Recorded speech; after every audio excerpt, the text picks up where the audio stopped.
All right, what's up, guys? I'm Ethan with my co-host Michael. This is Creating Madness Live. This is the first ever edition of this. We decided, me and John, that hey, we need to start going live midweek. We can't just wait a full week to cover college basketball because there's so much going on, and people will have already heard about it. So we're here to bring some news to you, and it might be every week with a different co-host. Hopefully, Michael can join me every week. Michael, you want to give some shout-outs before we get right into this? Yeah. Hi, everybody. Thanks for having me on here, Ethan. My name is Michael, and you can see my Twitter handle here is Count Bucket USN. And what that is actually I co-host a show with Nick with Unwrapped Sports Network. It is Count the Bucket. It is live every Saturday night at 10:30 p.m. where we do this as well, where we are more kind of focused on the NBA side of this. And with our organization, we've been talking about trying to get something more active for her college. And Ethan stepped up and said, "Hey, I'd love to do that with her Creating Madness." So I'm just kind of here supporting today because John couldn't be here, but excited to be on here. Of course, another show I have is Backstop Banter, which is the logo of my shirt. It is every Thursday night. It is at we actually moved it to 9 p.m. Eastern time on every Thursday night. So tomorrow I will be on here as well with my co-host Connie from up in New York doing Backstop Banter, talking about this probably a blackout period where we're going to go 2 months without any baseball again. So, anyways, check me out on that. My Twitter handle is mdlawson00, and that's also Instagram and TikTok as well. All right, now that the intros are out of the way, game plan for tonight's episode / live stream. We have three biggest upsets, maybe more if Michael has any others that he wants to mention. 3 to 5 of the best games from yesterday, and just over the next week, we got 5 to 7, 5 to 10, depending on how much time. Some of the best games to look forward to for the next week that won't be next week's games of the week. We will not be mentioning like the Kentucky Duke game just because, for the simple reasoning, that's game of the week. We'll talk about that on Saturday. Tune into Saturday's episode at probably around 12 Eastern. That's when they will come out just to talk about the Duke Kentucky. But let's get right into it. Starting off, want to go Western Illinois beating Nebraska? That'll work. I'm actually going to send a message. Nick, my co-host for Count the Bucket, actually just shared a video and said, "Why didn't y'all invite me?" So I'm going to send him a link if you don't mind. I do not mind. See if we can get him jump on with it. I'll just hop right into this. The Leathernecks of Western Illinois beat Nebraska by a score of 75 to 74. Simple as this, the Leathernecks ended up playing team basketball. They had numerous guys scoring over 7 points a game. They had 7 total players that averaged 19 minutes or more a game for this one game. You had 3 players score double digits. You had 6 players score 7 or more points. They just played team basketball, whereas the Cornhuskers relied on their star freshmen Bryce McGowens and Alonzo Verge, who both totaled 25 and then 26 points, while both shooting around a little bit lower than 50% from the field. Overall, not the best game for the Cornhuskers. They'll need to bounce back. Michael, do you have any thoughts on this game? It's just here in Western Illinois, it makes you think, this should have been an easy win for them. But even just looking at the stats, kind of like what you talked about, so many different points scoring in double figures. And I'm looking here at their bench, and even a few had 8, 7 points as well consecutive there. I think Cornhuskers were just surprised on this, and I thought that it was going to be an easy opener. Oh, hey, Nick. Welcome on to the show, man. What is going on with you, too? Did y'all see my boy Paulo Banchero last night? We did. Trust me, as I'm a Kentucky fan. And my boy Oscar Tshiebwe. Oscar Tshiebwe, yep. Yes. Oh, my God. Now, I told Ethan I wouldn't talk about them because he said their Saturday show, they're actually going to get in more to a big game like that because it's game of the week. But I fell in love with Oscar after that game. Just he had a nose for the ball no matter where it was. I can't remember a time someone got that many offensive rebounds in a game like that for a freshman and starting his very first game. But Duke's going to be a great team. I hate to say that. I'm a Kentucky boy, as you can see, but Duke's going to be the team to beat, I think, just from watching that. They've got a lot of stars there. But going back to, Ethan, what you was talking about here, let's see here. Nebraska, I think, just kind of got surprised on this. It's an early game, like you said. I just feel like they're going to recover from this. It was I don't know. I was kind of shocked on this. And I am SEC ball more than anything. I'll first say that. But looking at their score here, they only had 2 guys that scored in double figures, like there's no way Nebraska is going to be able to do anything this year if that continues on. The next person did have 9, so I mean it was 25 points, 26 points, and your third leading scorer, Mick Goins, if I'm saying that right, for 9 points. So I think Nebraska may what little bit I did know of them, I thought this would be a better team, but after seeing this, maybe Minnesota is going to be the better team in this conference here. If Minnesota is better than Nebraska, then my entire preseason prediction was wrong. I had Nebraska even becoming a 7th seed in the tournament because I was so high. I'm like, Hoiberg has recruited. He got an incredible team. He has transfers. He has the 5-star freshman. Mm-hmm. He has 4 stars coming in next year. This is unheard of for Nebraska basketball. Right. And they have this team that is on the verge of making a tournament, and then they just go out and lose to Western Illinois. Right. I'm from Illinois. I can't even tell you what city that's in. That's how irrelevant they are. Nick, do you have any thoughts on the Nebraska-Western Illinois game? I haven't actually paid attention to Nebraska, but I have heard like some good things about this year. I can't even remember the last time I even watched like Nebraska like completely like throughout the year, but I have heard some high expectations for them, and I don't know. I mean, I'll just have to see how they do throughout the season. All right. Another big upset was Northern Illinois. I'm not just choosing Illinois schools. Northern Illinois beat Washington by a score of 71-64. A Huskies team that was absolute garbage last year. Dead last in their conference, I believe, with 2 conference wins, or maybe it was 2 overall wins. Either way, just pathetic. How do you manage to beat a Washington team? Yes, they're a struggling Washington team. Yes, they should have been at the bottom of the Pac-12. How do you beat a Power 6 team when you were already one of the worst teams in the MAC? When's the last time we could say a MAC team beat a Power 5, Power 6 team that finished below 500? I mean, and not only that, like, a first quarter outscored them by 9 points. I was surprised by that. Of course, Huskies, that kind of confused me for a second there. So, I mean, Washington, we know, is a decent team from different players that they've had in the past. I mean, this is not a team that's really stepped back too far. I mean, yes, they're not going to be the teams of I think it was Fultz that was playing there. But from the Pac-12, this would be the team that you probably would think would be able to handle an Illinois team here. So I don't know. This is what I think, and I know I'm out on the island on this, but I want to say every 3 to 4 years, these teams almost circle around. Like you get these no-name teams that actually have these seniors that were freshmen when some of these other teams were one and done.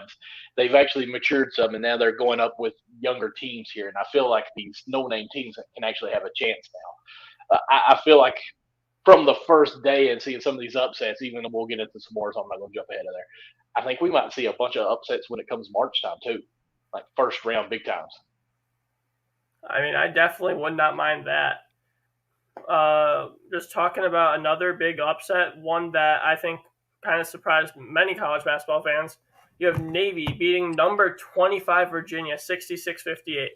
Tony Benn's Cavaliers. How bad can not bad, but like how are you going to lose to Navy?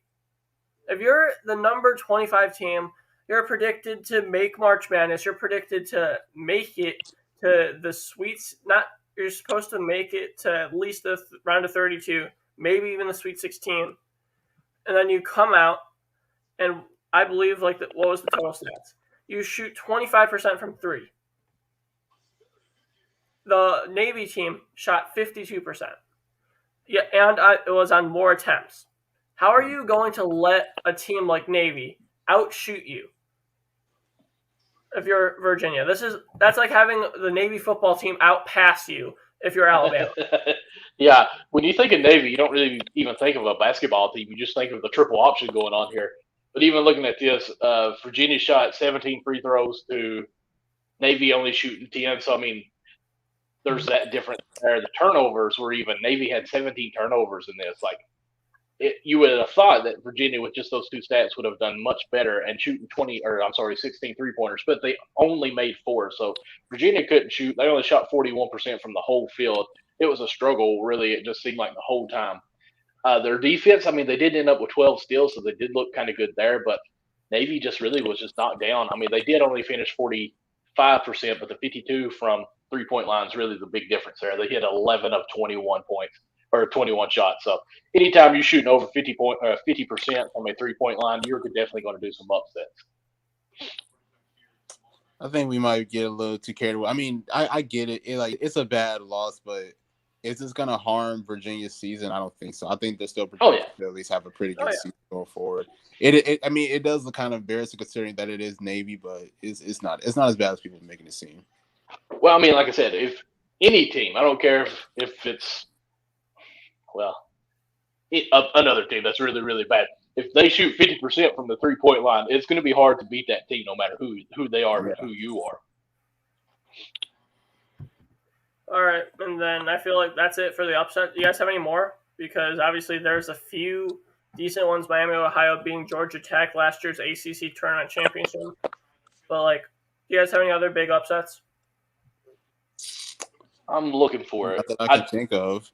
It wasn't an upset, but Ohio State in that game. Yeah. You want to move right into that, actually? Okay. All right. Let's move right into best games of this past night. Because I was saying it before, this is going to be the game of the week. You have Akron, although they lost probably their best player in college history with Lauren Christian Jackson. Mm-hmm. You have a team that's built around seniors. You have Ali, who went off. You have KJ Walton, who went off. And then for the Buckeyes, you have EJ Liddell, although you lost one of your better players last year. So now you're needing all of these key new additions, Michi Johnson, and then you need your seniors like Branham to just completely pop off. And the Buckeyes should have lost this game. They should have. They did not play good whatsoever. No, with 6 seconds left, the Zips of Akron hit a 3 and were fouled. They go up 1, 66-65. Ohio State passes the ball and wastes 3 seconds, calls a timeout. They get the ball on the other side of the court. How do you manage, if you're Akron, to allow the layup that they allowed? You can't just have the one guy standing right there. At least commit a foul. At least make it go to overtime. Just screw with Ohio State. You cannot let them get the easy buckets that you're getting. It's kind of pathetic at the end of the game for Akron. It's great that they held their own, but it's all in one in the loss column. When I was watching that game, and I've got it pulled up here on Bleacher Report, it's showing that last play again. Ohio State, they won the last second shot. They kind of went crazy, cheering and hollering and everything. It's like, you're Ohio State. You shouldn't have been this close in the game. That's kind of hard to be cheering on that, really. But I'm happy that they won, I guess. All you got to think is a team that should have been ready for a defensive switch or a communication like they failed to have there. There was a screen set and the two defenders kind of came up to the ball. One of them should have stayed at home, and they just overplayed. They got in the moment, I think, and they just collapsed on defense. And you hate that 3 seconds of a mental breakdown cost them a game against a big upset of Ohio State like that on their own floor. So who knows? We may see them again. I doubt it, but glad they held on. I mean, the entire MAC has 3 teams that they have more, but the 3 top teams: Akron, Ohio, and then of course Buffalo. Mm-hmm. So, just Nick, you have anything else that you'd want to say about that game, or you want to move on to another should have been upset, but a team luckily escapes? We can move on, honestly. I mean, I think y'all pretty much covered the Ohio State game. I don't really have much to say other than that was a pretty close game that they probably should have lost, but they got lucky. Lucky. Yeah. And speaking of luck, Houston luckily takes it to overtime with Hofstra to beat them 83-75. Hofstra was up 13 points on the number 15 team in the nation. Why? Why Houston? How can one? I understand you lost a great player last year. Mm-hmm. How do you screw that up? How do you manage to be losing to Hofstra at all throughout this game? I understand that they're one of the favorites to win the Colonial. You're in the top 2 for the American Conference. It's you and Memphis that are battling it out for a potential 2 or 3 seed. And you just lost to what should have been you almost lost to what should be a 16 seed. I mean, I'm even looking at some of the stats here, like the free throws. I see that Hostel was 100%. I'm like, okay, well, that was good. It was 5. They were 5 for 5 from the free throw line. When you have Houston, who was 15 of 25, they had 20 more attempts from the free throw line. That should have had that game even farther out. Like, it should not have went into overtime with just that alone. Like, you shoot 60% from free throw, you're going to lose games. So I think Houston kind of lost their leadership and they didn't know where they were at in this game. Yeah, but look, go ahead. I will say Zach Cooks from Hofstra. Mm-hmm. That I could very well see him playing in the G League next year, and that's not like an insult, but like if you're one of the smaller team players, unless you drop Max Asmus numbers, you're not going straight to the NBA. But 26 per game, especially if you're playing teams like Houston, those are some very good numbers, and I think Hofstra might have a chance to win the Colonial and maybe get a first round upset in mid-March. But Nick, anything? I didn't even watch this game, to be honest, so I can't really think much about it. All right. And then sticking with the theme of best games that should have actually been a blowout, Colorado beats Montana State 94-90 in overtime. Let's see here. What conference is that? Montana State, all their starters scored double digits. That's great. You had 9 total players play 10 minutes or more. And you had 6 total players play 21 minutes or more. How are you? Ever Colorado, you lost McKinney. I get that. You lost one of your best players of all time. Why are you going to let Montana State take you to OT? This is one of the most pathetic performances. The Pac-12 has been pathetic so far this year. You have Washington losing to NIU. You have Cal losing to UC San Diego. And then you have Colorado getting taken to OT by a Montana State team who in the Big Sky could compete, but like they're not the favorite. If you're Colorado, this might be the most pathetic performance I've seen in a while from a Pac-12 team. My phone is acting up. I'm still trying to pull up the game. It won't load it. Yeah. And pretty much the way I could say it, both teams shot extremely well. Montana State got outshot by free throws by over double it. And Colorado had a couple more turnovers, but it was just overall pathetic game by Colorado. The fact that they managed to go to OT with Montana State is terrible. You can't allow that if you're a Pac-12 team. And that's not me trying to sound like an uneducated brat about like, oh, mid-major. No. You're Montana State. Montana State had 26 fouls called on them. That is crazy because Colorado only had 17. Sorry, I'm just looking at the recap here on the stats. Like I heard you say they had 2 people foul out on Montana State. Good, yes. Just that alone, if you're Colorado, you should destroy them. Yeah, not go in overtime. Yeah. I'm looking at this, and I'm just saying the Pac-12, at the top you have Oregon, you have UCLA. Mm-hmm. But at the bottom, you're just getting lower and lower to the point where you could almost argue that it's like Vanderbilt and the SEC for football. Kick them out. No. We need them for baseball, and they help our GPA in the SEC. We got to have them.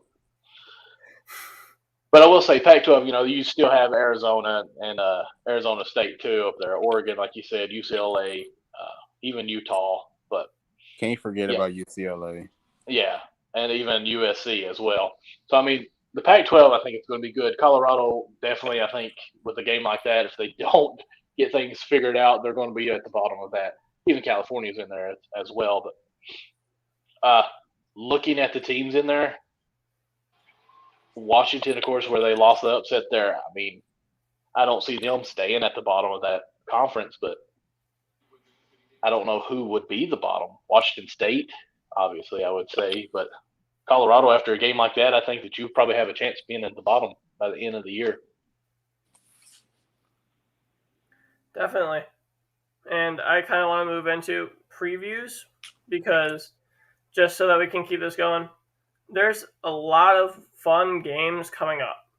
Obviously, we have the big ones like Gonzaga, Texas, Saturday. I believe that's our game of the week for next week. So, but there's much better games, such as this Friday, we have SMU and Oregon. SMU is going to be the top team in their conference. Make sure that you check out all of their games this year, to be honest, just because I think that they might be a Sweet 16 Elite 8 type team. Oh, wow. And just, I feel like the Oregon team, they could make a Final Four run, but you're going up against a lot of the top teams in the Pac-12. So what do you guys think just about this game? Who you guys got? SMU, Oregon, and why? Go ahead, Nick. I don't know that one, honestly. I'll say Oregon probably. No reason why. I'll just say Oregon. Well, Oregon is ranked 13th right now. I would want to lean more that way. Just the season they had last year, coming back from in it to this year, I think that they still have got some momentum with that. SMU, I totally agree with you. They're a team that could be coming up here. I'm trying to think, who is it that coaches SMU? That's just off the top of my head. Is that where Larry Brown was coaching? I believe so. I'm going to check that out for you, though. Okay. That's what I was just thinking. And if he's still there, in which – No, it's Tim Jankovich now. Okay. SMU is definitely a team that's coming up. I will say Oregon will probably win this. I have no reasons, just to be honest with you. I like Oregon. I actually think they will be in the top 5 by the end of the year. That's my opinion on it. If you don't like it, bring it up on Twitter. But I actually like this Oregon team. You can't go wrong with these courts and these uniforms. They're great. Yeah, for sure. And then just looking at Oregon's entire roster, they have probably one of the more depth-loaded ones. Is you have Nate Biddle coming in as a freshman, along with 3 transfers who I know that they caused John devastating pain with Devion Harmon at Oklahoma, who averaged a solid 13 points a game. You have Quincy Guerrier at Syracuse. Nick, I know you know him very well, averaged 13.7. And Jacob Young at Rutgers, who decides to transfer away from the hell of being in New Jersey and gets a solid 14.1 points. And he's taking that with him to Oregon. They also return Will Richardson, Nafali Dante, Eric Williams, along with a few other key role players and a JUCO transfer and then another lower 4-star, high 3-star, depending on the site, and Isaac Johnson. Oregon's probably the deepest team in the Pac-12. At least that's where I'd say. You can argue UCLA, but it's UCLA or Oregon for any top category. I like Oregon, though, against SMU. SMU has a couple top guards in the nation. I believe one of them averaged 20-plus points per game last year. So, should be a good game. I'm excited to watch what happens with that. And then, next up, you got Clemson and Wofford. Clemson, high explosive defensive team versus Wofford, a team that will chuck up 33s in a game and will make 22 of them. Who you guys got in this actual matchup that could potentially decide the fate of Clemson? Because although it's the first or second game of the year for them, this is Clemson. They're in the ACC. You have Duke, UNC. You have a million teams that can actually light it up on them every single night that they play them. And you will never see Clemson in the tournament if they had to play a full schedule of Duke, UNC, and Kentucky for their 3 games every single year. Yes, I know Kentucky's in the SEC. I do not care. I'm using them as an example. Just because that's the third, that would be the 3rd best team in the ACC this year. Honestly, I know this is crazy. ACC always has these teams that are mediocre like this that upsets everyone at least one game. I always feel like Florida State, which is not really mediocre anymore, usually beats Duke or North Carolina or both of them at least once in the season. And Clemson has kind of been the new Florida State of that since Florida State's moved up and gotten better. But I'm going to be honest. I'm not going to sleep on this Wofford team. They're a nice little team. I'm actually going to say I'm going to go on a big limb here and go for an upset here and call Wolford on this one. I'm going Wolford too, honestly. Right. I don't know. Like for Clemson, I gotta believe, or I gotta see it to believe it. I don't know. Like Clemson's just been that team for me. It's kind of like my Gonzaga. I've always said Gonzaga, they're a great team during the season, but I'm never going to put them winning the championship until they finally win one. Yeah, you're a Gonzaga fan. Yeah. No. I can't stand Gonzaga. That's what I'm saying. Okay. Like they're like, oh, they're going to win it this year. They're going to win it. No, they play no one. They're never going to win it. I never would put any money on them until after they actually win it one year. The year that whenever Gonzaga finally wins national title, I will donate $100 to the charity of Gonzaga's choice.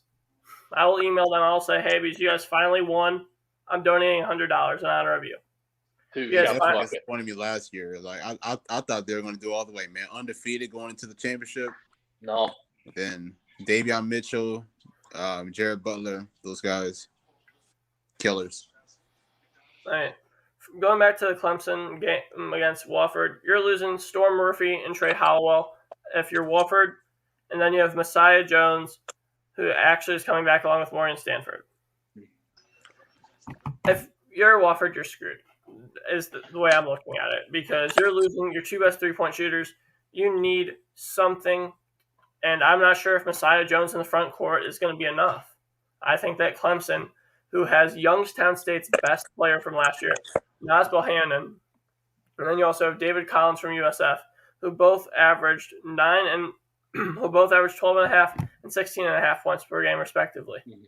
So I'm going Clemson here, just because I think that the lack of experience scoring with Wofford, I like Clemson here. Obviously that's would be the easiest pick, but I don't know. Wolford just in the times past, they always have a great upset in them, and it's early. It's the new season. We're not used to having the fans yet as much, so Wolford's going to come in, hear the noise, be like, "Hey, let's go." I would put money that they at least cover the spread. All right, now Michael, we're going to move into a team that I know you're very a fan of, Morehead State.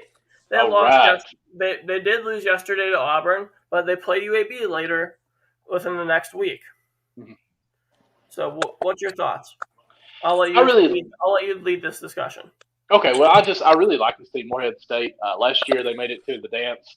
My pal Preston is actually the head coach there, who spent many years actually. He played at the college where I was at, attended, and then went on to UK to get his master's degree there, where he actually served under Calipari for a few years and worked with the team and got some great experience coaching with that staff. And now he's up at Morehead State coaching. So, Preston's got a young guy. He came in as freshman. His name slips my mind right now, but he was a phenomenal player last year. Joni Broom. Yes, and I just think having an extra year here, Preston's going to be doing some big things. Honestly, I look for him in the next 2 or 3 years to be having a new team, that he probably is going to get a new job a little bit higher up, because I feel like he's starting to get a name out for him. He is actually one of the 30 under 30, I think it was, coaches that was ESPN did a big report about. So be watching out for this team. Obviously, I don't think they're in a big enough atmosphere where they're making noise game in, game out, but I do think they have a chance of upsetting UAB coming up. I think they play Auburn pretty good. Yeah, they lost by double digits, but it's Auburn compared to a Morehead State team that is in a small state here in Kentucky, or a small city in Kentucky, that is getting the publicity, getting some of these bigger games. So watch out for them.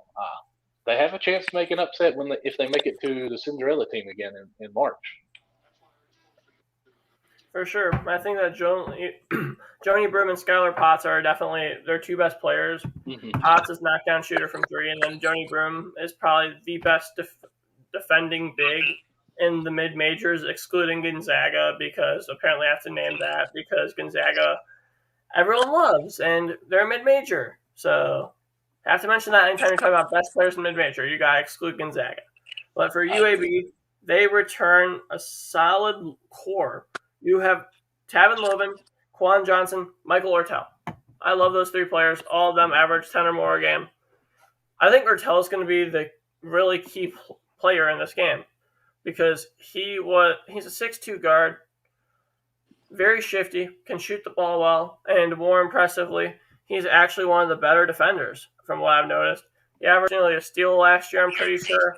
If you want to double check me on that, whoever's watching this, please go ahead. But I really think that he is going to be the difference maker. And if he is able to lock down Potts and actually manage to score, say, 15 or more, I think this is UAB's game. Yeah, I definitely don't. I mean, all respect to Morehead State and everything, but I mean, they're the Murray State of Kentucky. When they had John Morant, they kind of came on the map then, but they spent a couple of years where you could finally get to know who they were, and then they got John, and then they just sailed up to the sky. So I think there's 3 or 4 years out where they become a household name on that. For sure. And then I feel like just because we're getting close to time, San Diego State, BYU. BYU, you have Alex Barcello, who is, I think he's the best D1 point guard that's a mid-major, with the exception of Grant Sherfield. I think that Barcello, if he has the ball in his hands and BYU will let him shoot, he will be a 20-point-per-game scorer. I think if you're going up against San Diego State, team loves defense. You have some of the better defenders in the entire country with Trey Pulliam, M. Psycho, and Agrik Arap, I believe you pronounce his name. I think that if Barcello can manage to squeak past the guards and get into the paint, he'll get a couple of really good layups, and then he's also a knockdown shooter from three. If they can get him open with BYU just running a couple of very simple pick and rolls, pick and fades, give Barcello the ball, he will knock it down from three. He'll light it up, and I think BYU takes this game if Barcello can actually score a lot, as in 25 or more. What about y'all? I would have to agree with you. I'm trying to pull up the game. San Diego State, I think, is a great team. I'm never going against San Diego State. Just never. I mean, you make a great point there, Nick. Yeah, I mean, San Diego State's team, I mean, they played defense a few years out from making that big run. I want to say it was last year. I'm getting my years mixed up since COVID's happened here, but I like the BYU team. But, I mean, as I was about to say that, I think I may actually just go with Nick on this because it is the San Diego State. On my preview, what I've got here on my phone, it doesn't really show me too much. I do know that BYU only beat Cleveland by 10 points, which is a bit scary for me. I'm trying to actually pull up to see who San Diego has played. To be fair with Cleveland State, they are one of the better teams in their conference. Let's see here. Well, it doesn't get much better. San Diego State played Riverside. So, I mean, I don't know. My gut first until Nick spoke said BYU, so I'm going to go back with my gut because it's never failed me. I'm going to go with BYU in this one. All right. That was that was Creating Madness Live. That was our first show. I think we're going to just start keeping these short. Thank you guys so much for joining me. Quick shout outs. Check out Nick Andre. Nick, you want to give yourself a shout out since you weren't here when Michael gave himself his? Yeah, follow me on Twitter at Nick Andre ATR. I'm sure people who are watching already know that. As you all know, Michael and I do a podcast or do a live stream every Saturday, Count the Bucket. Make sure to tune in this Saturday. We're going to have a lot more to talk about with NBA and college coming back, so tune in. All right. Michael, you already said Michael double Lawson, right? Yeah, MD Lawson 00. Thank you. All right. Yeah. That was Creating Madness Live. Check out the YouTube. Hit subscribe. Follow me on Twitter at Ethan_Carboni. Follow ATR Madness on Twitter. And good night, y'all.